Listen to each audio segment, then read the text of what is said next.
guys, today we're here to talk about your Disneyland budget. Disneyland budget seems like it's gonna be super confusing because there's so many parts of a budget, but the good news about Disneyland is that there really are only 6 parts of a budget because you're at Disneyland all day. There's no like factors beyond your ticket. You're pretty much there and enjoying what's there, unless you really decide to go big on other expenses. But you guys can make a difference by like reining in those other expenses. So let's talk about the first budget, which is hotel. Now, I always get my hotel through Getaway Today.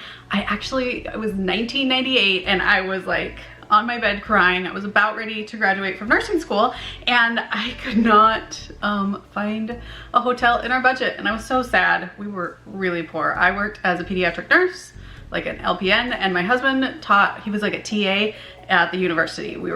He was in school, he was still finishing up school, and I had just finished, and I really wanted to do something big for graduation. And then I heard about Getaway Today, I think from my credit union, and I called them and suddenly it was totally within our reach. So if you're feeling like Disneyland is out of your reach, give them a call, use the code CURLS10 and you can save an extra $10 on your trip if it includes hotel and tickets. So hotel though, there's lots of different options. You can stay at the Grand Californian and spend a lot of money, or you can stay at the Motel 6 and maybe regret it. So that's also why I like Getaway Today, because they don't have hotels that you're gonna end up regretting staying in. They're all quality hotels that families can enjoy.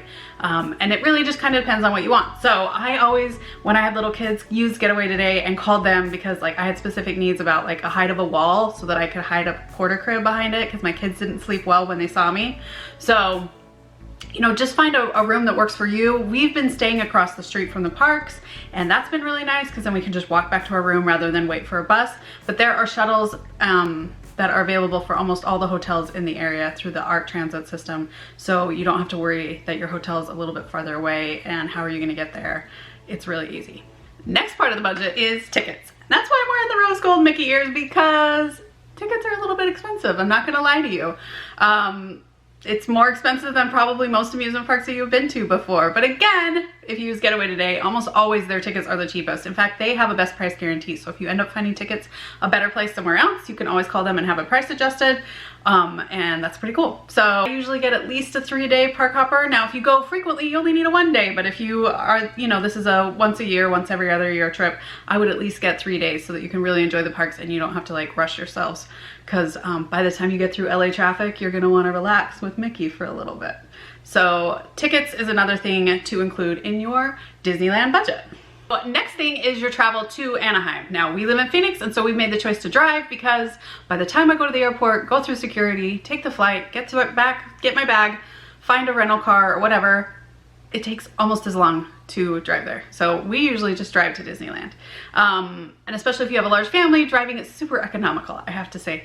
But if you want to fly, there's lots of airports in that area, so just pick the one that works for you, check prices on all of them. I have all of the airports listed in my trip calculator post so that you can find the solution that works best from whatever airport you're traveling from. Okay, your next travel expense to consider is how you're gonna get to the park. Now, they have the rapid transit system in Anaheim, and that makes it really easy to get from your hotel to the park. So don't feel like you have to get a rental car. It's really not that expensive to take a shuttle or to take an Uber / Lyft / taxi, although I don't know. I always take Uber Lyft, to your room. So once you get from your airport to your room, you really can just take rapid transit to the park and enjoy it that way.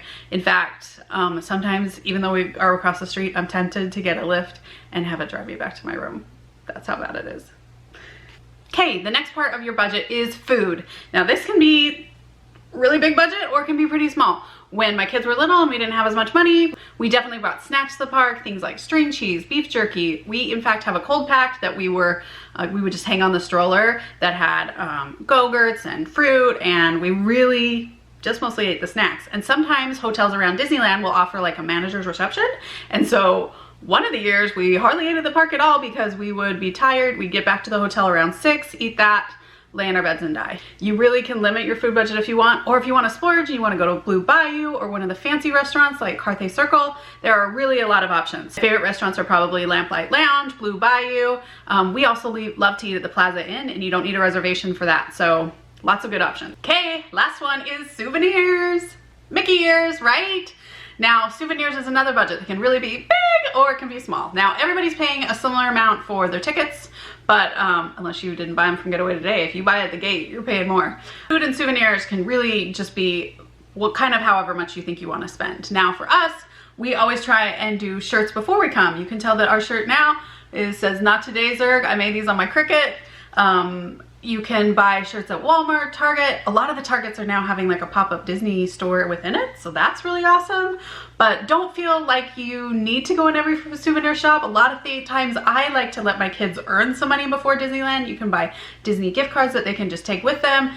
They're earning the souvenir rather than just begging for it while you're there. And also it limits how much souvenir time you can have, because once they've spent their money, you don't need to go back to the souvenir shops. So it is really expensive to buy a t-shirt at Disneyland. We much prefer to buy it at a big box store before we go. Plus then you get to wear it while you're there and you always have the memory that you wore that shirt while you were there, versus a shirt that you bought at Disneyland that when you get home, you're kind of like, it's just a Disneyland shirt. So I always recommend keeping your souvenir budget small, but there are lots of fun things to buy at Disneyland, and if you want to buy them, buy them. But just keep in mind what your budget's going to be. Okay, so those are our 6 areas. We've got hotel, travel to Anaheim, travel within Anaheim, tickets, food, and souvenirs. So that's all you really need to break your budget down into. Remember that you can limit food and souvenirs quite a lot at Disneyland as long as you're strategic. So those are my tips for your Disneyland budget. Be sure and check out my post that explains how much my budget for Disneyland is. Plus I have a trip calculator where you can plug in all these numbers and it'll just show you exactly what you need. So pretty cool. If you like this video, be sure and like and subscribe. Otherwise, we'll see you next time. Bye.